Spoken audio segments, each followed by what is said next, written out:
Samantala, Mindanao asahang aangat sa ASEAN integration sa 2015. Ang buong ulat ihatid naman sa atin ang aming kasama si Karina Cayo ng PIA Davao Region.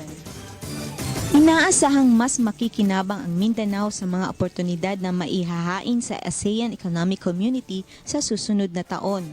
Ayon kay Investment and Promotion Director Romeo Montenegro ng Mindanao Development Authority, ang pangalawang pagpupulong ng Brunei Darussalam, Indonesia, Malaysia, Philippines, East ASEAN Growth Area and the Indonesia, Malaysia, Thailand Growth Triangle o BIMP-IAGA-IMTGT na idinaos sa Davao City kamakailan lang ay lumikha ng 8.6 bilyong pisong halaga ng mga proyekto at mga investment prospects na napag-usapan ng mga mamumuhunan sa Mindanao at ng kanilang foreign counterparts.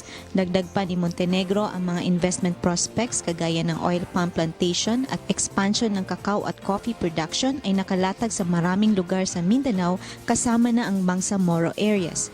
Tinitingnan din na maitulak ang pag-angat ng mga export products ng Mindanao sa mas malawak na merkado sa ASEAN kung saan may sigurado ng 600 milyong parokyano mula sa 10 ASEAN member states.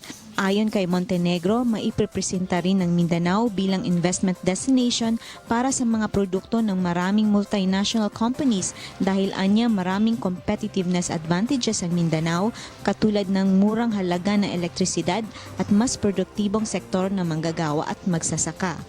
Within ASEAN integration, we're looking at the Mindanao export products to be able to tap into the larger market of ASEAN.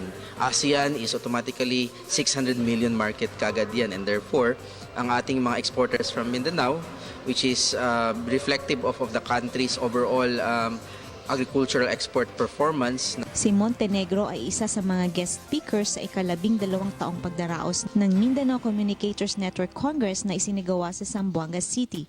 Para sa Telebisyon ng Bayan, Karina Laminero Cayon, Philippine Information Agency, Davao.